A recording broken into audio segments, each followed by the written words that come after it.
আমাদের পীর সাহেব যে ফর্মুলা দিলেন, যে বক্তব্য দিলেন, মূলত আমরা যদি এই ফর্মুলাকে ফলো করি, এই বক্তব্যকে ফলো করি, ইনশাল্লাহ এদেশে ঐক্যের পরিবেশ সৃষ্টি হবে। আমিন। পীর সাহেব আমাদের একটা সংগঠনের নাম আপনাদের কয়েকবার বলেছেন, পয়াম ইনসানিয়াত বাংলাদেশ, মুফাক্কির ইসলাম সৈয়দ আবুল হাসান আলী নদভী রহমতুল্লাহর প্রতিষ্ঠিত সংগঠন। এই সংগঠনের মূল যে বিষয়, আমি অনেক আলেমের কাছ থেকে বক্তব্য শুনেছি, কিন্তু পীর সাহেব আমাদের প্রেস ক্লাবে যে বক্তব্য দিয়েছেন, আমি মনে করলাম যে আমি এই মুরব্বী বাংলাদেশে পেলাম পয়াম ইনসানিয়াতের বিষয়ে কথা বলার জন্য পীর সাহেব।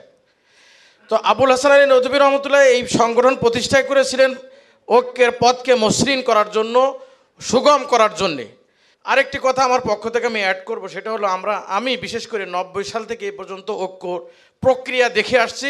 প্রত্যেকটা নির্বাচনের আগে ঐক্যের প্রক্রিয়া শুরু হয়, কিন্তু নির্বাচন গেলে, ক্ষমতায় গেলে আর ওই ঐক্য থাকে না।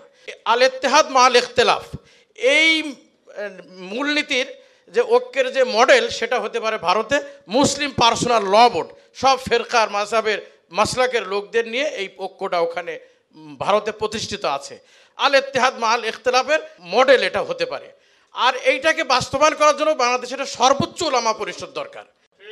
এই ঐক্য করার জন্য এদেশের সর্বোচ্চ উলামায়ে কেরাম সব দলের থেকে নিয়ে, দল নিরপেক্ষ উলামায়ে কেরামদের নিয়ে তাদের বলতে হবে, আগে তুমি তোমার পদ ছাড়তে রাজি আছো কিনা, তোমার আমিরগিরি ছাড়তে রাজি আছো কিনা, তাহলে ঐক্য হবে। এই পার্টির অফিসে বসে বসে ঐক্য হবে না, কোনোদিন হয় নাই। 90 সাল থেকে আমরা দেখে আসছি, কিয়ামত পর্যন্ত এইভাবে ঐক্য হবে না এই দেশে। তাই সর্বোচ্চ উলামা পরিষদ গঠন করতে হবে দল নিরপেক্ষ আলেমদের নিয়ে, তারা ঐক্য করে দেবে, সেই ঐক্য মানতে হবে দলের নেতাদেরকে। ঐক্যের প্রয়োজনীয়তা সবাই বোঝে, সবাই চিৎকার দিচ্ছে, সবাই কান্না করতেছে, ঐক্য ঐক্য ঐক্য ঐক্য বলে সবাই চিৎকার করতেছে, কিন্তু যারা ঐক্যের কথা বলতেছে নেতা নেত্রীরা, এরাই সব থেকে বড় বাধা ঐক্যের পথে। তাই আমাদের দল নিরপেক্ষ আলেমদের সমন্বয়ে ঐক্যের প্রকৃত ফর্মুলা এবং পদ পদবি দল মার্কা ছাড়তে হবে।